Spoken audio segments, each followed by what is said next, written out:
नमस्कार, आप देख रहे हैं पायनियर हरियाणा और मैं हूं आपके साथ अनिका महेश्वरी। केंद्र की अग्निपथ योजना के खिलाफ देश के कई हिस्सों में चल रहे विरोध प्रदर्शन के बाद रक्षा मंत्रालय ने बड़ा फैसला लिया है। रविवार दोपहर तीनों सेना प्रमुखों ने प्रेस कॉन्फ्रेंस में कहा कि ये सेना में बदलाव का प्रोसेस 1989 से चल रहा है। सेना की औसत उम्र 32 साल थी, इसे 26 साल पर लाना हमारा लक्ष्य था। लेफ्टिनेंट जनरल अनिल पुरी ने क्या कहा, आपको बताते हैं। अनिल पुरी ने कहा कि इस पर 2 साल रिसर्च हुआ। तीनों सेना प्रमुख और सीडीएस ने मिलकर दुनिया के सभी देशों की सेनाओं की औसत उम्र देखी। हमें सेना में यूथ चाहिए, हमें जुनून जज्बे के साथ होश की भी जरूरत है।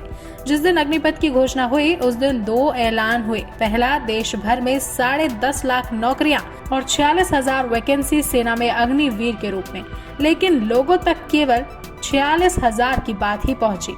उम्र में बदलाव कोरोना के कारण किए गए। अगले 4 से 5 वर्षों में हमारे सैनिकों की संख्या 50 से 60,000 होगी, बाद में बढ़कर 90,000 1 लाख हो जाएगी। हमने योजना का विश्लेषण करने और बुनियादी ढांचा क्षमता बढ़ाने के लिए 46,000 से छोटी शुरुआत की है।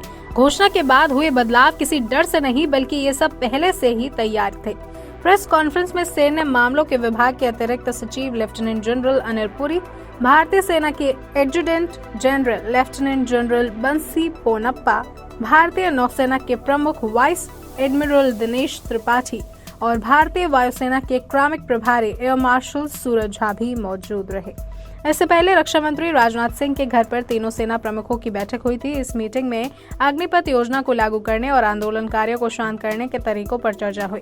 योजना को लेकर राजनाथ सिंह द्वारा 2 दिनों में बुलाई गई ये दूसरी समीक्षा बैठक थी। 14 जून को हुई घोषणा के बाद अब तक उसमें कुछ बदलाव हुए हैं। सीएपीएफ और असम राइफल्स में अग्निवीरों के लिए 10% आरक्षण, मौजूदा साल में अग्निवीर की आयु सीमा 21 से बढ़ाकर 23 कर दी गई। Indian coast guard, defence civilian post के साथ डिफेंस पब्लिक सेक्टर अंडरटेकिंग की 16 कंपनियों में भी नियुक्तियों में आरक्षण मिलेगा। अग्निवीरों को रिटायरमेंट के बाद सस्ता लोन दिया जाएगा और सरकारी नौकरियों में प्राथमिकता दी जाएगी। मध्य प्रदेश के मुख्यमंत्री शिवराज सिंह चौहान ने अग्निवीरों को पुलिस भर्ती में वीरता देने की घोषणा की। वहीं उत्तराखंड के मुख्यमंत्री पुष्कर सिंह धामी ने गुरुवार को कहा कि अग्निवीरों को पुलिस और आपदा प्रबंधन विभागों में नौकरी दी जाएगी। वहीं यूपी के सीएम योगी ने ट्वीट कर कहा कि आर्म फोर्सेस से 4 साल बाद रिटायर होने पर अग्निवीरों को पुलिस विभाग में वीरता दी जाएगी। कर्नाटक के गृह मंत्री अरागा ज्ञानेंद्र ने कहा कि सरकार ने अग्निवीरों को पुलिस विभाग की भर्ती में प्राथमिकता देने का फैसला किया है। वहीं असम के मुख्यमंत्री हेमंत बिस्वा शर्मा ने अग्निवीरों को असम आरोग्य निधि पहल में प्राथमिकता देने की घोषणा की। अरुणाचल प्रदेश के सीएम पेमा खांडू ने कहा कि पुलिस और राज्य सरकार की सब्सिडी योजनाओं में अग्निवीरों को प्राथमिकता मिलेगी। वहीं इंडियन एयरफोर्सेज ने अग्निवीरों की भर्ती की गाइडलाइन जारी कर दी है। तीनों सेनाओं में सबसे पहले एयरफोर्स ने ही गाइडलाइन जारी की। इसके अनुसार अग्निवीरों को अपनी 4 साल की नौकरी पूरी करनी होगी। इससे पहले वे फोर्स नहीं छोड़ सकते। ऐसा करने के लिए उन्हें अधिकारी से सहमति लेनी होगी। केंद्र सरकार ने 14 जून को सेना की तीनों शाखाओं थल सेना, नौसेना और वायुसेना में युवाओं की बड़ी संख्या में भर्ती के लिए अग्निपथ भर्ती योजना की शुरुआत की। इस स्कीम के तहत नौजवानों को सिर्फ 4 साल के लिए डिफेंस फोर्स में सेवा देनी होगी।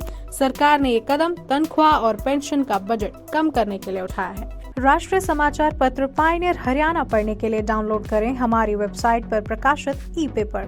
दिन भर की तमाम छोटी बड़ी खबरें देखने के लिए सब्सक्राइब करें हमारे YouTube चैनल को। वीडियो को लाइक, शेयर और कमेंट करना न भूलें।